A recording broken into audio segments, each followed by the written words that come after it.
我们来到了中国尼泊尔边境的吉隆。吉隆地处喜马拉雅山的吉隆沟，这里到处都是原始森林。但是除了这些原始森林，吉隆也有很多美如仙境但是危险至极的景观。其中最有名的地方就是乃夏村。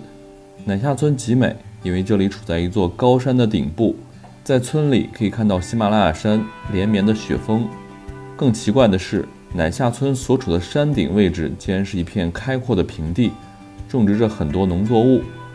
通过卫星地图能够清晰地看到，通往乃夏村只有一条极为险峻的盘山路，而且这里常年塌方，不时会有碎石落下。盘山路上很多地方车辆只能沿着没有护栏的悬崖峭壁行驶。我们去探访乃夏村也用了2次才成功。下面就开始我们今天的旅程吧。大家好，我是狒狒，我现在在西藏吉隆县的吉隆镇吉隆口岸这里。我们在身后这家宾馆已经休息了好几天了。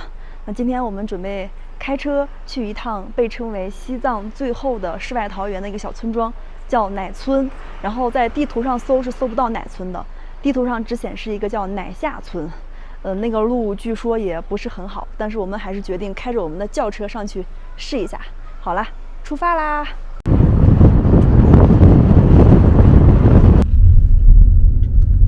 乃夏村在吉隆镇后面的一座山顶上，现在有一条步行的道正在修，但没有修好，步行道会近很多。开车这条道特别远，这条道呢，据说最近因为下雨比较多啊，有塌方什么的，路也不太好。我们过去看一下。刚出吉隆镇不久，就到了乃夏村盘山路的入口处，在入口处就能看到无数的碎石在路的两旁。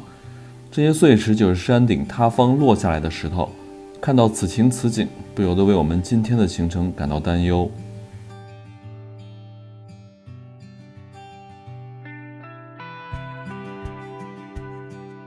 转过了2个弯后，前面的路况对轿车来说已经变得非常困难，山体塌方使得道路完全损毁。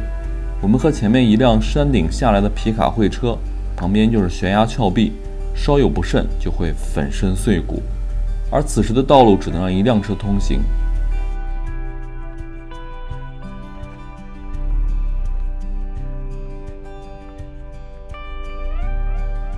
狒狒前去和开皮卡的大哥交流，得知他就住在山顶的乃夏村，并且他告诉我们塌方非常的严重，就算我们过了这片区域，前面也有更难走的路，轿车基本无法通行。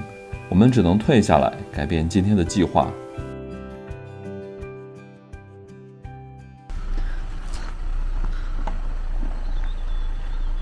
我们必须得下去了，前面塌方了，一个挖掘机在那正在修。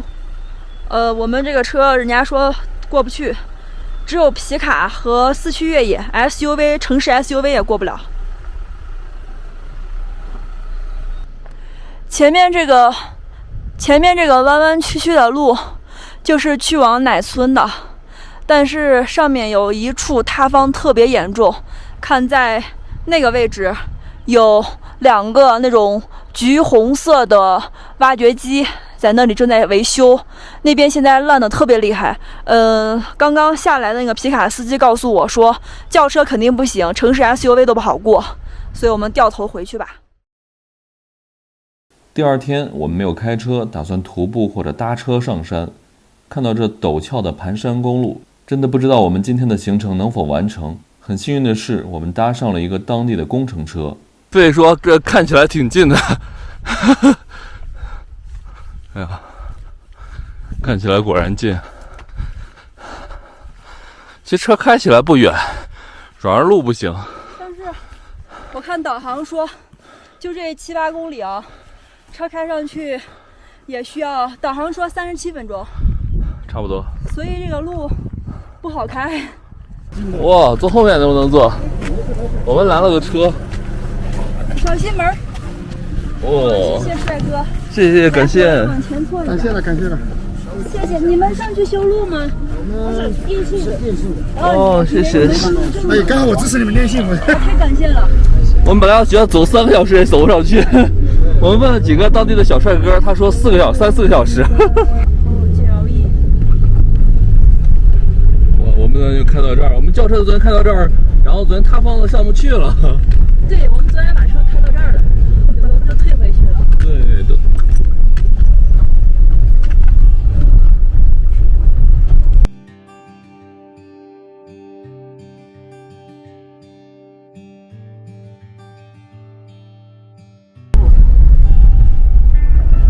这路塌的好严重啊！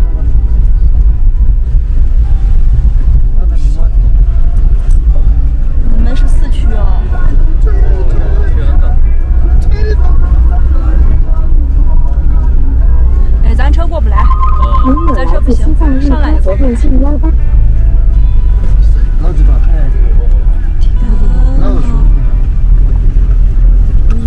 完了，没有护栏门看，对，到底把现在修的看，护栏被砸断了，估计是。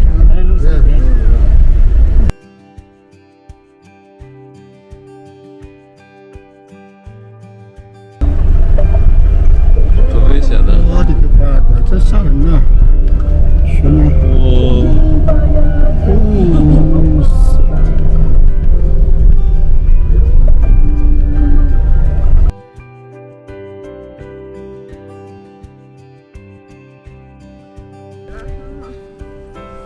哇，这路真难走，真难走，都比摩托难走。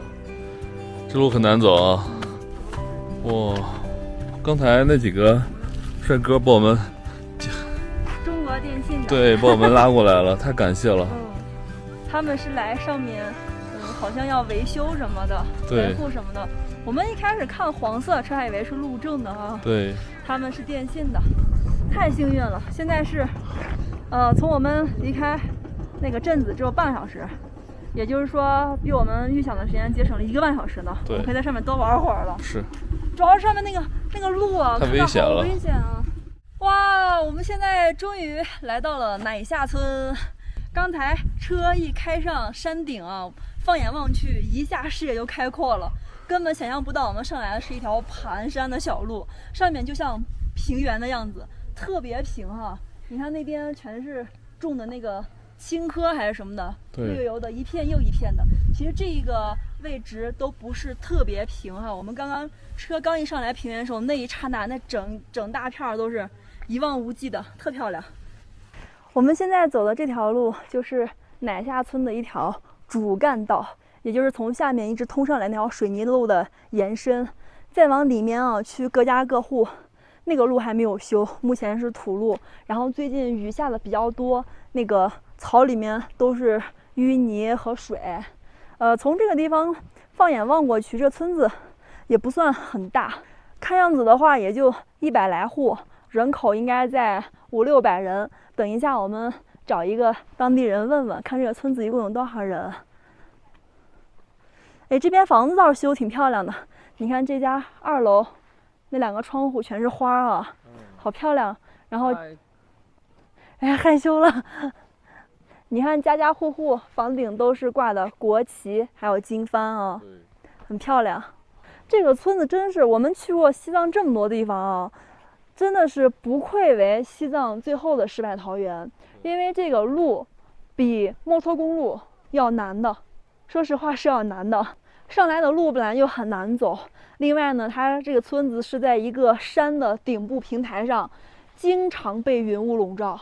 我们其实在镇子里每天抬眼是可以看到这座山的，一天有80%时间它完全是在雾里面笼罩，尤其是在早上的10点之前吧，就是那个气温升起来之前，整座山顶都在雾里，特漂亮哈。为什么要烧它呢？就它没了。对，把上面那个刺儿都烧掉了。对。哦，青稞粒不会烧坏哈。青稞不会烧坏。哦，这样。你看这个过去很快就灭了嘛，这边。它主要是烧的上面那个长长的那个刺儿。大哥，你是这边本地人啊？哦。400多人，100多户。上面有没有学校？下面这边只有幼儿园。幼儿园啊。小学要去镇里。镇里面。神奇的。这个路啊，好多段都塌方了。对，今年我们这个雨多哈。雨季太多了嘛。今年雨季太多了。我们昨天开轿车上来一半，哇，走不了了，下去了。今年我们青稞那些收入都不行。哦。青稞、土豆，这个因为雨多啊，雨的太多了。雨太多了，收成都不好了。上面有没有卖菜的？蔬菜？蔬菜没有。哦，那买菜要去下面买。没有，我们自己种了这样。这是来夏是冬的意思嘛？藏语来哦，说。夏是冬的意思。夏是太阳出来是夏嘛？哦。有些我们我们的语音和国语都是连起来嘛。对。你们说是这边是奶冬嘛？对。我们说是这边是奶是一样嘛，奶嘛。冬是我们说是夏嘛。我们说是夏嘛。哦，这样子。本来说是解释的好清楚了啊。对。奶夏、奶冬。奶夏村。站在这个位置可以看到我们刚来的路，那边有一辆白色的车走的那个位置就是我们过来的路，然后从那儿一直盘这座山下去，下面就是吉隆镇了。我们从镇上过来的，从下面往上看就是一座普通的山，没有想到啊，这个山顶是平的，太平了。你看外面还种的那个油菜花、青稞什么的。因为这边的海拔高一点啊，现在的海拔是3300到3400之间了。上面这个村子哈，虽然来这儿的路不是很方便，但是据说有几个小卖部，然后有个幼儿园，他们上幼儿园不用下去，小学生是需要下面上学的。另外呢，手机信号也挺好的，我现在电信是满格的，涛哥的联通也有信号，移动在我包里我没看，但是联通有的话，移动应该是有信号的。家村距离尼泊尔也比较近啊，当年的尼泊尔大地震也波及到了这里。后来呢，这边有一些土房子、石头房子被震坏了，也是政府出资帮这边村民新建起了2层的楼房。村子建的还是不错的啊，你看这个2排路灯，而且路灯都是太阳能的，特别漂亮。其实来西藏时间长了，真的发现这边有很多村庄啊，比内地建的要好多了。因为西藏这边的村子很多是就国家统一去规划，所以比较的漂亮整齐一点。内地好像就是像10多年前那种自建房建的比较随意一些，受影响了。对。有的房子倒了嘛。前面房子都倒了。哦，前面都倒了。那现在建的挺好的呀。对呀。现在挺好的。这是不是国家统一规划的？我看房子长得都一样啊。对。国家给建的啊。哦，好，谢谢啊。小卖部在哪儿，帅哥？小卖部在哪儿？小卖部这也有。哦，好的。哦，那儿，谢谢啊，谢谢。谢谢。去进去。刚才那个牌子上虽然写了山洪灾害的转移路线，但是呢，刚刚那个帅哥告诉我们，他们从来没有遇到过山洪。如果有的话，我看也就这个方向了，是吧？其他地方全是平原，只有这边是稍微高一些的山。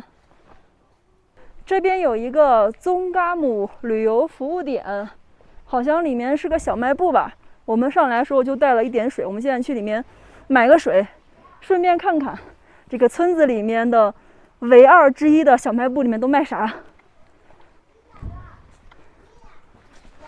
吉隆县吉隆镇乃村13号。你好。没有人啊，有一个大点的孩子。小朋友，可以买东西吗？可以。你会收钱不？他可以。哇，这边吃的还有罐头呢。哎，午餐肉啊。这是啥呀？这是那个牛油。牛油。你看吧。哦。酥油。对。5块啊。5块。这水5块，这么贵？不是，那是苏打水。哦，饮料多少钱，帅哥？我们现在来到了乃夏村的党群活动中心，这边每一个村子都有一个特别漂亮的中心广场，这儿还有国旗，最中间有个旗杆。哎，这边买了好多新垃圾桶还没装呢，是吧？都是新的，还没拆封。现在这个村子上面特别漂亮，家家户户门口啊都有一个水龙头，通着自来水。我估计以前应该是山泉水，现在全是自来水了。而且呢，每家的房子啊，政府建的真是漂亮，特别美。真的每次来一次西藏就觉得农村真好，建的真好。这家房最新了，这几家。对。而且它这个房子吧，虽然说是政府给建的，但还是很尊重当地的这个建筑风格和习俗。你看他们房顶上面就是那种藏红色，而且他们顶上都插了风马旗，对，是吧？房子统一建的，但是又不是完全一模一样的，每家还是挺有自己特色的。你看这个房子就很漂亮啊。刚才有一个村子的帅哥告诉我们，再往前面走一点，就是当时有很多房子被地震震塌了，但是那个房子当时没有扒掉，而是给他们选择在其他地方新建的，统一建的。我看上面那几个旧旧的应该都是危房了。对。这个是村子的东门，然后那头还有一个铁门，两边的门都是关死的，因为它上面写的是嘛，怕那个牛羊出入，把地里面的庄稼破坏了。对，这个门不是给人开的，主要是防那个牛羊的。是的。你看这个房啊，我觉得这个房可能就是当时地震时候震裂的土房子，土和石头建的。还有这边的这些旧房子现在都是危房，看这一片儿，现在都不能住人。对对对。刚那个帅哥给咱说了嘛，他要顺着这个坡往上走，上面有一些当时地震留下来的危房，就这些了。哦呀。现在国家建的房子真漂亮哈。他们以前都这种1层的土房，个别是2层的，现在国家给建的全是2层的砖瓦房。从这儿看真是在仙境。关键是大家很难想象，在这个位置看，它好像是一片平原上，但实际上它在一座高山的山顶上，这就很神奇。这个村子其实特漂亮，它的周围有好几座8000米以上的雪山，但今天这个天气吧，也看不到什么。而且这个季节呢，游客来这儿看日出的也少，因为天天早上都在下雨，每天都在下雨。底下那条路是下一场雨塌一次，下一场雨塌方一次，每天都有2、3辆车在那修，挖掘机。只能听到一些鸟叫，还有昆虫的声音。哇，天哪！这片无人村落就是乃下村之前的位置。曾经这里的藏族同胞大都住的是土房子，稍微好点的也不过是砖房。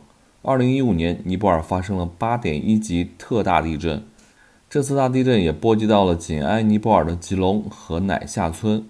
乃下村的这些土房子和砖房子都出现了不同程度的损坏，所以政府出资在旁边修建了整齐划一的村落。从此，乃下村的一切都焕然一新。曾经村子里的民房，现在变成了存放草料和杂物的储藏室。乃下村藏族同胞们的生活也发生了翻天覆地的改变。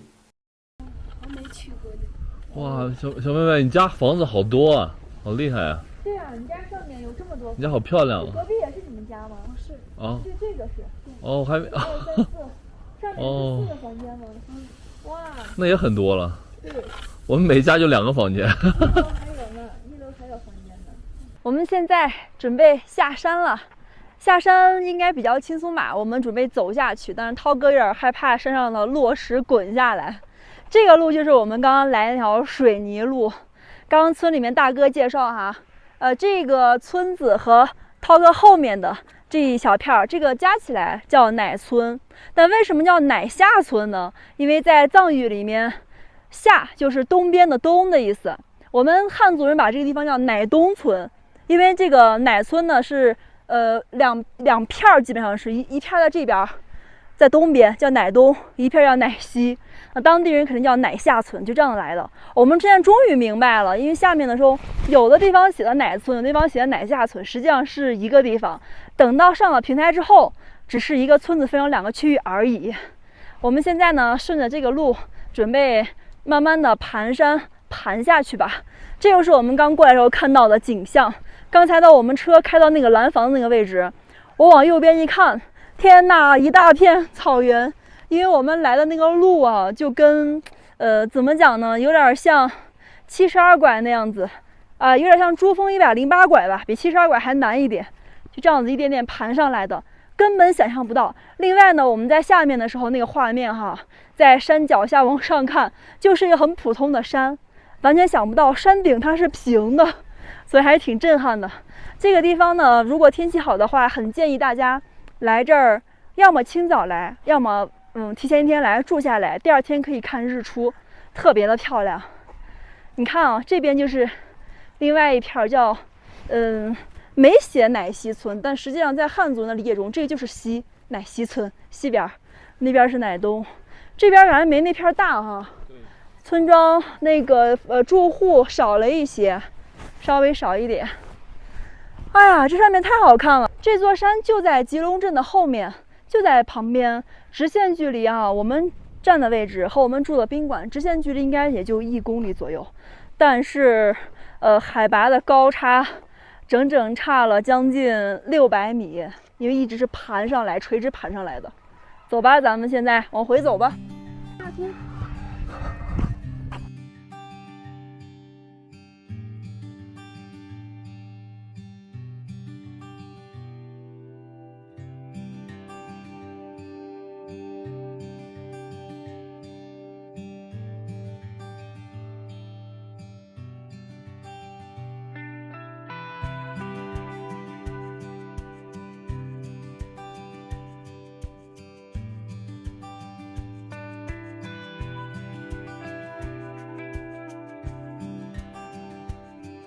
我们现在已经从乃霞村回到了吉隆镇，从山上下来了。我们今天上去的时候，那石头还没有落那么多，这次下来了，那个落石又多了好几坨，真的挺危险的。大家以后啊，如果来吉隆想去乃村，如果是刚好在7、8月的雨季啊，一定要打听一下上面的路况，因为真的不是所有车都能上，像城市 SUV 就很难过去，只有那种4驱车还好一些啊。走吧，吃饭去。我们现在已经回到镇里了。